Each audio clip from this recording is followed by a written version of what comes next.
Hello students, welcome back to my channel. आज हम अपनी इस वीडियो में बात करने वाले हैं डिसइंटीग्रेशन ऑफ सोवियत यूनियन के बारे में।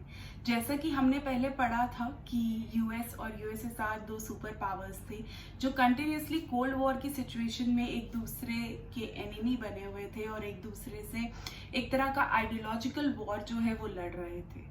तो उसी में आज हम सोवियत यूनियन के बारे में समझने की कोशिश करेंगे कि यूएसएसआर था क्या और कैसे धीरे धीरे उसमें जो इंटरनल प्रॉब्लम्स थी उन्होंने उसे डिसइंटीग्रेशन की तरफ लीड कर दिया। चलिए स्टार्ट करते हैं। तो सोवियत यूनियन के बारे में एक थोड़ा सा जनरल इंट्रोडक्शन मैं आपको दे देती हूँ। सोवियत यूनियन जो है एक रशियन रेवोल्यूशन, सोशलिस्ट रेवोल्यूशन से बॉर्न हुई कंट्री है। और सोशलिस्ट रेवोल्यूशन से बॉर्न हुई का मतलब तो बहुत ही सिंपल है कि वो सोशलिस्ट टेंडेंसीज को फॉलो करती होगी, सोशलिज्म को फॉलो करती होगी। और सोशलिज्म एक ऐसी आइडियोलॉजी है जो प्राइवेट प्रॉपर्टी से बहुत ही ज्यादा दूर ले जाता है इकोनॉमी और कंट्री को। जैसे कि एक स्टेट ओनरशिप हमें देखने को मिलती है यूएसएसआर में, कलेक्टिवाइजेशन ऑफ फार्म भी हमें देखने को मिलता है, और किस तरीके से सब जगह स्टेट ओनरशिप थी, कोई प्राइवेट इन्वेस्टमेंट नहीं था, जिसकी वजह से फ्रॉम पेन्स टू कार्स सब कुछ जो है वो सोवियत यूनियन प्रोड्यूस कर रहा था खुद। अब यहाँ पर चैलेंजेस क्या थे? हम हर चीज अगर खुद अपनी कंट्री में प्रोड्यूस करना स्टार्ट कर दें तो क्या होगा, उससे जो क्वालिटी चेक है वो रुक जाता है कहीं ना कहीं। क्योंकि जब हमें आउटर वर्ल्ड से compete करना होता है तो हम अपनी चीजों की क्वालिटी सुपीरियर रखते हैं। पर जब हमें पता होता है कि हमारे पास कोई कंपटीशन ही नहीं है तो वहां पर जो हमारी सुपीरियोरिटी ऑफ क्वालिटी है वो कहीं ना कहीं जो है एडजस्टमेंट के रूप में आ जाती है। तो ऐसा ही कुछ सोवियत यूनियन में हो रहा था कि वो क्वांटिटी तो मैच कर पा रहा था पर क्वालिटी को मैच नहीं कर पा रहा था। और धीरे धीरे जो उसकी ये सेल्फ रिलायंस की पॉलिसी है ये उसको डुबाने के जो सिचुएशन है उस पे ले आई थी।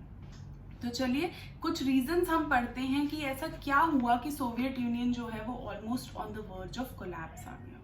सबसे पहले तो वहां पर एक अथॉरिटेटिव ब्यूरोक्रेसी की एग्जिस्टेंस थी। अब ये अथॉरिटेटिव ब्यूरोक्रेसी क्या होता है? क्योंकि कम्युनिस्ट पार्टी थी तो कोई फ्रीडम ऑफ एक्सप्रेशन नहीं था, कोई लोगों के पास डेमोक्रेटिक राइट्स नहीं थे, और एक अथॉरिटेटिव, एक अपना ही शासन चलाने वाली ब्यूरोक्रेसी थी जो कहीं पर भी ये बिलीव नहीं कर रही थी कि लोगों के एस्पिरेशंस और गोल्स को भी ध्यान में रखना जरूरी है। और ये जो अथॉरिटेटिव अप्रोच थी ब्यूरोक्रेसी की, इसकी वजह से जो सिटीजन्स थे वो बहुत ज्यादा सफर कर रहे थे। ठीक है। The second point which led to its dismissal or disintegration is lack of democracy and absence of freedom of speech। अगर किसी को freedom of speech ना दी जाए, criticism का right ना दिया जाए, तो धीरे धीरे वो individual जो है वो अंदर से खोखला होने लगता है। बिल्कुल ऐसा ही कुछ यूएसएसआर का सिस्टम भी होने लगा था, अंदर से खोखला। नेक्स्ट, जो इंस्टीट्यूशंस थे, जो बड़े बड़े स्ट्रक्चर्स खड़े किए थे, जो इकोनॉमी थी उसमें रिफॉर्म्स लाए ही नहीं गए थे। सालों साल सेम तरीके से इकोनॉमी को चलाया जा रहा था, जबकि हम सब जानते हैं कि डायनामिज्म जो है वो पॉलिटिकल साइंस का अपने आप में एक फीचर है।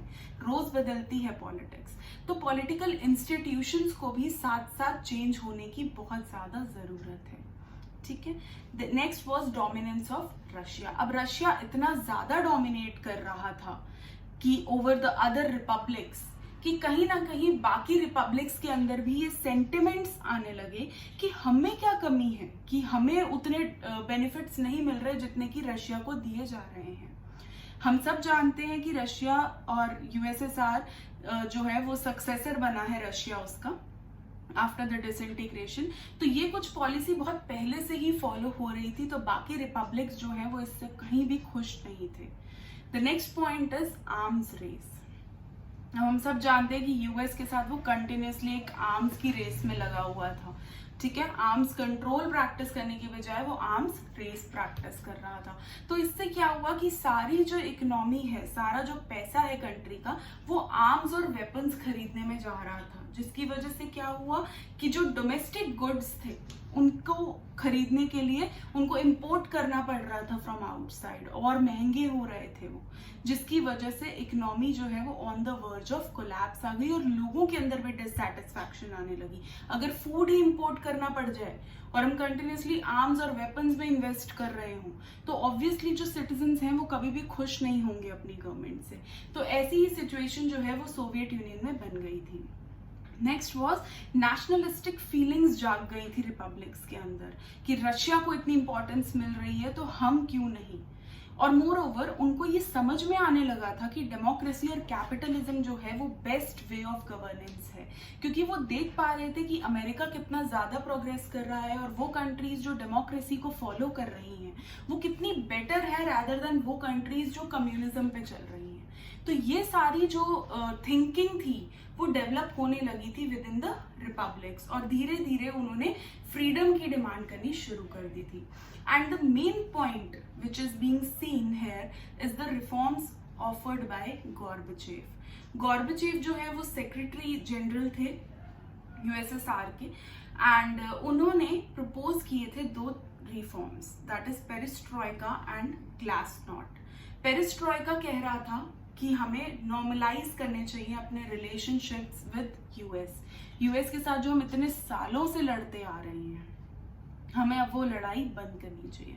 अब कोल्ड वॉर चलाने का टाइम नहीं है, अब हमें चेंजेस लाने होंगे अपने सिस्टम के अंदर और हमें भी डेमोक्रेटिक होना पड़ेगा। वेस्टर्न कंट्रीज के साथ हमें अपने रिलेशंस अच्छे करने होंगे, हमें अब आइडियलिस्टिक अप्रोच पे नहीं चलना है, हमें अब रियलिस्टिक अप्रोच पे चलना है, प्रैक्टिकल अप्रोच पे चलना है। ठीक है, सो पेरिस्ट्रॉइका तो ये कह रहा था। ग्लासनॉस्ट ये कह रहा था कि डेमोक्रेसी और कैपिटलिज्म को अडॉप्ट करना होगा क्योंकि कम्युनिज्म और सोशलिज्म से अब कंट्री नहीं चलने वाली है, ये आइडियोलॉजीज कंट्री को नहीं चला पा रही है, तो अब हमें इनको खत्म करना होगा और डेमोक्रेसी और कैपिटलिज्म की तरफ जाना होगा। अब हुआ क्या कि रिफॉर्म्स तो बहुत अच्छे थे बट कुछ लोग कहते हैं कि ये रिफॉर्म्स इतनी ज्यादा पेस पर किए गए कि इनका जो इफेक्ट था वो उतने अच्छे से इकोनॉमी के ऊपर नहीं आ पाया और जिसकी वजह से यूएसएसआर कोलैप्स कर गया। वाइल कुछ लोग कहते हैं कि इतनी धीरे ये रिफॉर्म्स किए गए कि इनका असर आने से पहले ही यूएसएसआर कोलैप्स। तो कहीं ना कहीं गॉर्बचेव के रिफॉर्म्स को भी एक तरह से एक रीजन माना जाता है फॉर कोलैप्स ऑफ यूएसएसआर। अब इसके कॉन्सिक्वेंसेस क्या हुए? डिसइंटीग्रेशन तो हो गया, अब इसका रिजल्ट क्या आया? सबसे पहले तो जो बाइपोलर वर्ल्ड था यूएसएसआर वो कोलैप्स कर गया और ऑब्वियसली एक सुपर पावर इमर्ज हो गई यूएस। ठीक है, तो एक यूनिपोलर वर्ल्ड बन गया, एक ही पोल रह गया अब हमारे पास यूएस। और धीरे धीरे वर्ल्ड जो है वो मल्टीपोलर होने की तरफ जा रहा था जहां पर कई सारी पावर्स इंक्लूडिंग चाइना, इंडिया वो इमर्ज कर रही थी। ठीक है, सो फर्स्ट वॉज कि बाइपोलर वर्ल्ड से यूनिपोलर हो गया था और अब मल्टीपोलर की तरफ जा रहा था। नेक्स्ट वॉज जो कोल्ड वॉर पॉलिटिक्स थी, जो भी कोल्ड वॉर के टाइम पर एरिनास फॉर्म हुए, अलायंस सिस्टम बने, जितनी भी ये पॉलिटिकल सिचुएशंस चल रही थी वो सब खत्म हो गई थी, कोल्ड वॉर रियलिटीज खत्म हो गई थी। देन बहुत सारे जो रिपब्लिक्स थे, न्यू कंट्रीज एग्जिस्टेंस में आई थी क्योंकि जब यूएसएसआर कोलैप्स करा तो वो डिफरेंट कंट्रीज में डिवाइड हुआ, तो बहुत सारी नई कंट्रीज जो है वो एग्जिस्टेंस में आई। And the last point is जो सेंट्रल एशियन रिपब्लिक्स थे, क्योंकि वो ऑयल और रिसोर्सेज में इतने ज्यादा रिच थे कि सब कंट्रीज की उनपे नजर बननी शुरू हो गई थी इंक्लूडिंग यूएस। ठीक है, अब in next class will be studying about shock therapy. अभी तक हमने पढ़ा है अबाउट डिसइंटीग्रेशन, क्या रीजंस थे, क्या कॉन्सिक्वेंसेस थे और सोवियत सिस्टम था क्या। अब नेक्स्ट वीडियो में मैं बात करने वाली हूँ शॉक थेरेपी, उसके कॉन्सिक्वेंसेस और क्या रिलेशनशिप्स हैं इंडो यूएसएसआर के एक दूसरे के साथ और कैसे अब इंडो रशिया के भी रिलेशंस जो हैं वो फॉर्म हो रहे हैं। Till then, if you like the video please like, share and subscribe. Thank you.